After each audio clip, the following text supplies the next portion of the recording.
Okay, so here we are in the next turn. Um, I told you that I would, in the last video, I thought I would mention that I was going to resolve this attack against the U.S. Marine units that decided to park themselves right here. But I thought that this was so darn interesting that I wanted to walk you through the steps so you could see what's going on here, because it's really fascinating. All right, so now watch this. The Marine units came in, they landed right here, and they can do that because according to the rules, the Marines can be deposited in any coastal hex. And because there was a Russian advance coming up this road, I decided to drop these two U.S. Marine units right there. And there was a battalion of our Italian artillery coming down this road, and I managed to get them in there. And then we've got some Cobra attack helicopters. Unfortunately, the U.S. Navy is not here, so we're not going to get any air support from F-18s or F-14s or anything like that. I guess they're busy worrying about other things out on the Med or something. But we did manage to get the Marines here, and the Marines managed to put 7 points, defensive points, in this hex, and along with the Italian artillery company, actually I think I said battalion, that's a company, we managed to get 8 points in there, and that's hilly terrain. So we got a little good defensive unit there going. And but look what the Russians did. The Soviets came along and they managed to get a tank division up here, and because of this terrain being what is called peak terrain, that takes all of a unit's movement. So this was as far as he could get. He was here. He was able to get there, and he had to stop. And we brought the Spetsnaz down here. And here we've got the 93rd Motorized Division. We brought this all the way up from Zagreb.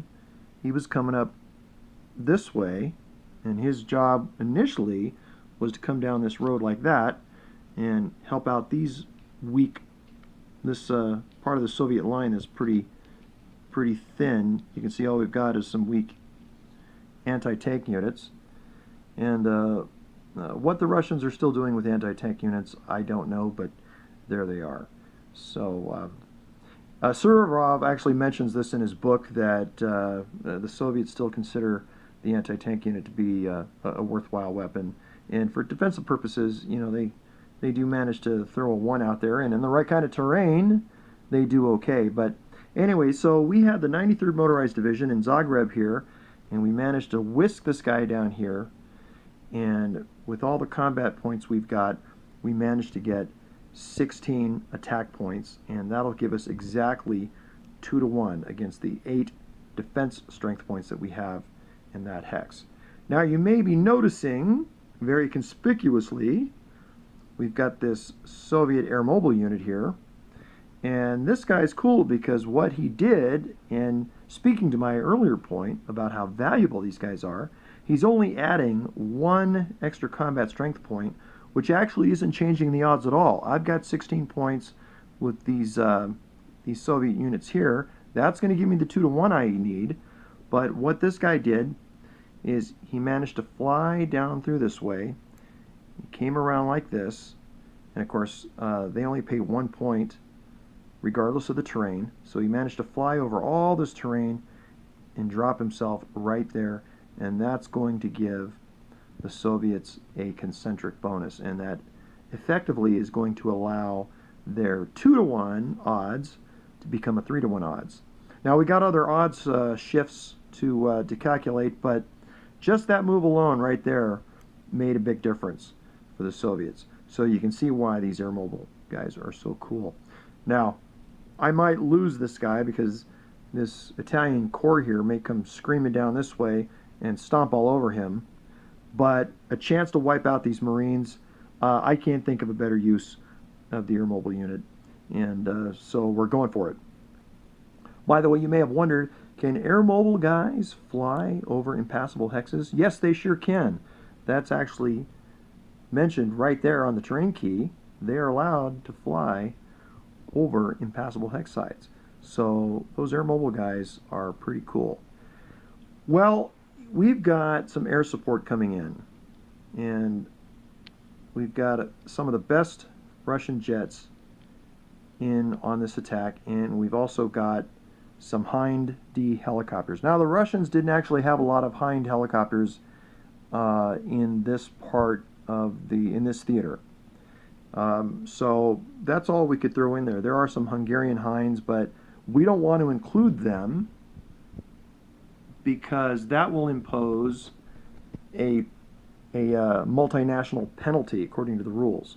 And I don't want, sorry about the blurriness there. There we go. I don't want to impose a multinational penalty, which is mentioned in the rules, that if you do an attack that includes, say, Soviets and Hungarians as part of the same attack, there's actually a penalty for doing that because of language differences and whatever. Even though they're all Warsaw Pact, you know, the Hungarians may not have been as committed to this war as the Soviets were. So it's things like that. But the Americans, they're going to have some Cobras. I don't imagine those Cobras are going to survive air combat. So the Marines are in kind of a desperate situation here, and we're going to find out exactly what happens. Now, the other aspect in all of this, let's pan out a little bit and take a look at the emerging front line. You can see a front line is actually starting to form, and the Italians are trying to get ensconced in the terrain as best they can. And the front line is pretty weak in certain places for both sides. The Italians aren't too worried about the Hungarians. They don't have a lot of punch, especially when trying to fight into the kind of terrain they'll have to fight in. And of course, you got some Soviet units here that aren't too strong either. Their purpose is mainly to kind of hold the flank. The Soviet player, that's moi, wants to keep this road open, and that's exactly what they're doing. But I very much, as the Soviet player, would like to punch through this. Not only do I want to wipe out those American units, I want to punch through here, and I want to be able to drive right up here to Trieste. So, now, why are there no Allied units, air units, defending the Marines? Well, the American air units haven't showed up yet, and that's just a die roll thing. They might show up this turn, but that'll be on the Allied player turn, so they're not here yet. They didn't show up on turn 1, and they didn't show up on turn 2. You may be asking yourself, well, where's the Italian Air Force? We got to save the Marines, man. We got to save those guys. Well, the Italian Air Force pretty much got almost wiped out during the last turn's strike phase. And they took a lot of losses in the air. In fact, you can see there's the dead pile right there. They took a lot of losses in the air. And yes, there are a lot of Russian planes that got shot down as well. Most of those Russian planes got shot down by SAMs.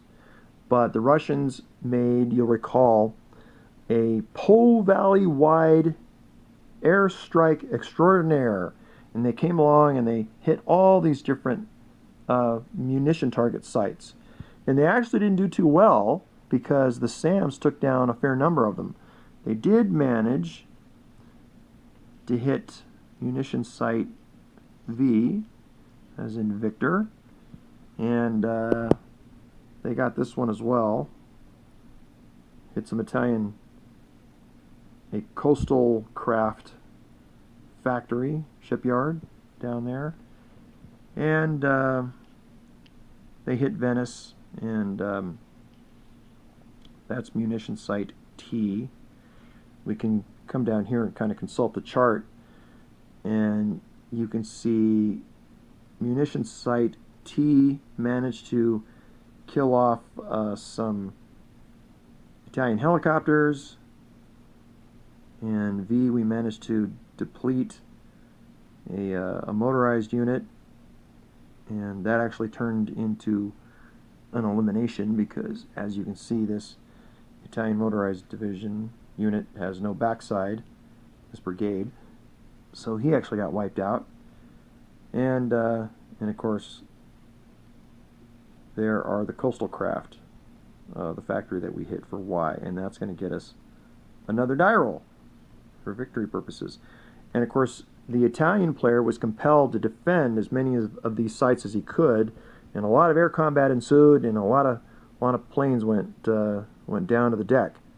So, but what's more significant than that is you can see the Russians, despite all the losses they took, the American air units aren't in the game yet, and the Russians are doing it again. They're flying a lot of sorties with what air units they have remaining. The Russians are going to get some more air units, a few more, but for now they're flying as many strikes as they can, and the reason the Russian player is doing that is because we want to see if the Italian player will fritter away his last two air units to try to defend some important munition targets. And I could have used these Italian air units to come defend the Marines, but I judged it to be more important to defend the munition targets.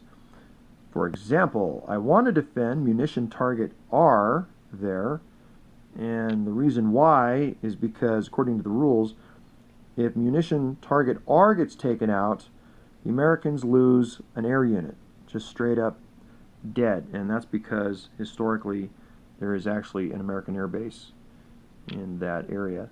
So, and the other one is Trieste. I desperately want to defend Trieste, and things are not looking good for the Italians in terms of victory points. And you'll recall that if Trieste gets bombed, the Italians are going to suffer another 3 dice penalty as far as victory points go. So as tough as a decision as it was, I have to take my best shot at trying to defend the Italian homeland, and well, the Marines are going to do what we depend on the Marines to do, and we'll see how that goes in the next video.